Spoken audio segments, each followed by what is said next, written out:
Olá pessoal, esse é o nosso primeiro vídeo aqui no canal do YouTube, no Finanças Descomplicadas, né? Hoje a gente vai abordar o tema da independência financeira, né? Para isso a gente traz uma indagação que geralmente as pessoas costumam confundir muito. Será que ter uma renda elevada e estável, né, significa que a pessoa é independente financeiramente?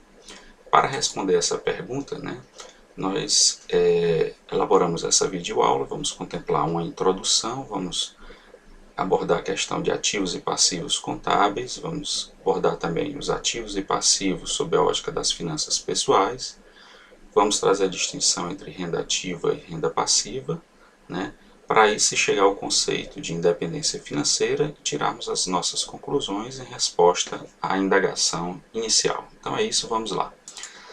Quando se fala em balanço patrimonial nas empresas, né, os ativos são ocupados pelos bens e direitos, né? A coluna de ativo corresponde aos bens e direitos, né, das empresas, e os passivos seriam as obrigações, né, as dívidas, né?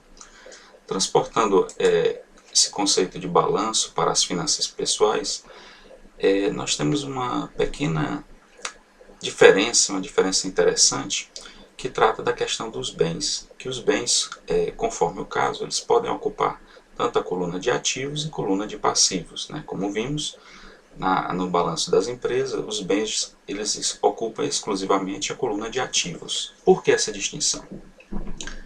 Porque os bens nas finanças pessoais, eles podem gerar renda ou podem gerar despesa. Se ele é um bem que gera renda, ele vai ocupar a coluna do ativo, ele vai se classificar como um ativo. Se ele gera despesa, ele vai se qualificar como um passivo, né? Então, essa é a distinção interessante dos bens nas finanças pessoais. Se ele gera renda, se ele coloca dinheiro no nosso bolso, ele é um ativo. Se o bem gera despesa, ele tira dinheiro no nosso bolso, ele é um passivo. Outra questão interessante, né, é saber a distinção entre a renda ativa e a renda passiva. Aquela renda que vem do nosso esforço diário, né, do nosso trabalho, né, nosso desprendimento físico, ela é chamada de renda ativa. E a renda passiva, ela nada mais é do que aquela renda que provém dos nossos ativos, aqueles bens que, como nós vimos, que nos geram renda, aqueles bens que colocam dinheiro no nosso bolso. Então, são exemplos de rendas passivas, né? Os aluguéis, né, dos imóveis que nós temos, né? Os juros, né, em aplicações de renda fixa, como por exemplo ações, tesouro direto, né, os dividendos de ações, direitos autorais sobre uma obra intelectual, né?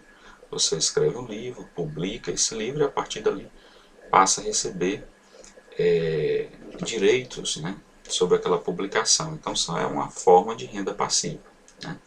Agora, é evidente que, como regra, né, como renda passiva é a renda gerada pelos nossos ativos, né, a aquisição desses ativos, como regra, eles advêm de uma renda do trabalho, de uma renda ativa, né? A não ser hipóteses excepcionais, como receber uma herança ou ganhar na loteria, mas como regra, para que a gente possa construir ativos que nos gerem renda passiva, né, num primeiro momento nós vamos ter que ter uma renda ativa. E isso é muito importante, né, principalmente para os jovens, né, que se capacitarem e sempre buscarem ter uma remuneração mais elevada para que eles possam adquirir ativos e com isso cada vez mais receberem passivos. Então aí nós chegamos a partir dessas noções do que é uma renda ativa, do que é uma renda passiva e do que é um ativo e um passivo sobre a ótica das finanças pessoais, nós chegamos ao significado de independência financeira, né? E como nós veremos, a independência financeira, em resposta à nossa pergunta inicial, ela em nada se relaciona com o fato de se ter uma renda ativa elevada e estável, né? O que vai indicar se o indivíduo é independente financeiramente é se as rendas passivas oriundas de seus ativos suplantam as suas despesas fixas e variáveis mensalmente. Então, no primeiro caso aqui, nós podemos observar que as rendas passivas elas estão superiores às despesas. Então, esse indivíduo, nessa situação, ele é independente financeiramente, né? Observe, rendas passivas superiores às despesas. No outro caso aqui, não. Né? As rendas passivas não são suficientes para bancar as despesas desse indivíduo. Logo, ele não é independente financeiramente. Observe-se que aqui em nenhum momento eu estou falando em renda ativa, de uma renda estável, uma renda do meu trabalho. Então, para a noção de independência financeira, eu não levo em consideração a minha renda ativa, e sim as minhas rendas passivas e as minhas despesas. Se essas minhas rendas passivas suplantam, são maiores do que as minhas despesas, eu estou numa situação de independência financeira. É isso aí, pessoal, espero que tenham gostado do vídeo. Até o próximo.